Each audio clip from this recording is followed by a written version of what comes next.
Hi there, welcome to Appy Chips YouTube channel.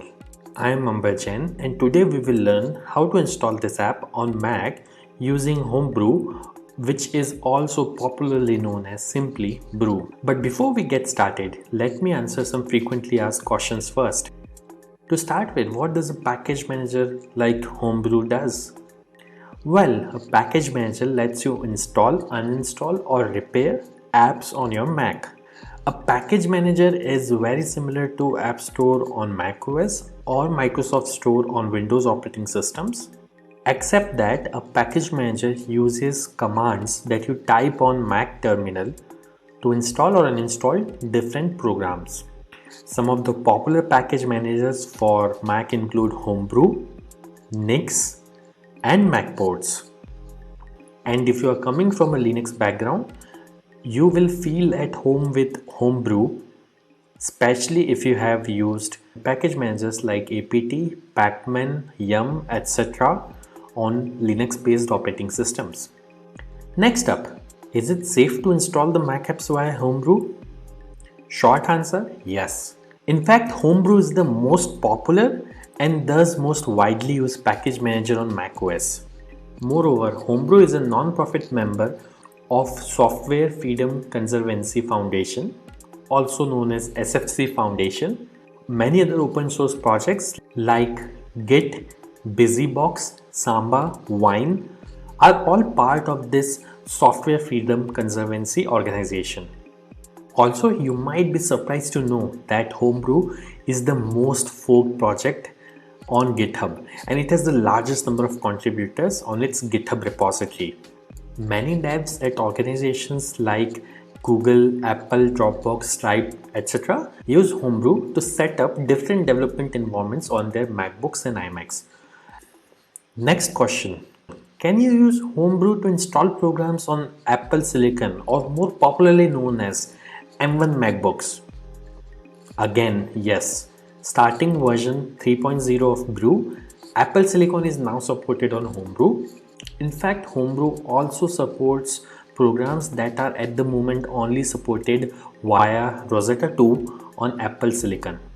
Now that I have answered your questions on safety and compatibility of Homebrew, let's get to the installation process. Before we can install anything using Brew, we need to install the package manager itself, that is Homebrew, on your Mac. So let's see now how can we install Brew on Mac.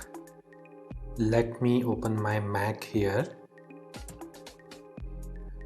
First, you need to press Command and space on your keyboard. This will open Spotlight Search on your Mac. And then you have to type terminal.app. You will see this terminal app. Simply double click on it to open terminal. Let me maximize this terminal window. Now we need to copy paste the command to install Homebrew from the Brew website.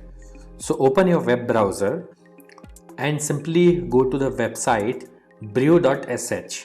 Once you are on the website, you will see this section called Install Homebrew, which has a command that you can simply copy by clicking on this button over here.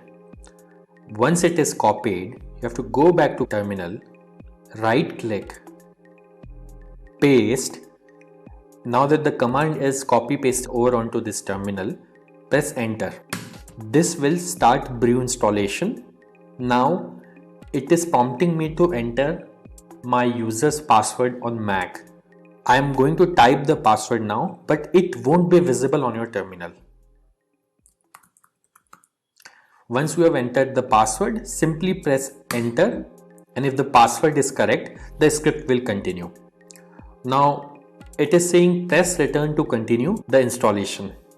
I'll press enter here, and this will start the installation of Homebrew on my Mac. Let's wait for this to finish. As this message here says, installation successful. So that's it. Brew is successfully installed on your Mac now.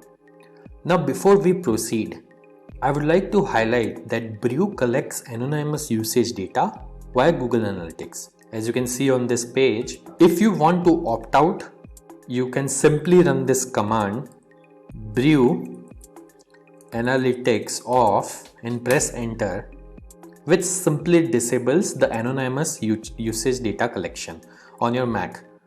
Now let's update the package database locally by pulling the metadata of the latest packages on a local map from the central Brew repository. This should typically take less than a minute to complete depending on your internet connection speed.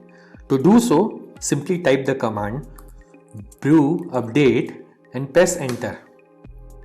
As you can see, my local Brew database is already up to date because I just installed Brew on my system. Now to install the app, let's run the brew install command. Mind you, if during installation, if you're prompted to enter a password, enter your Mac user's password to continue.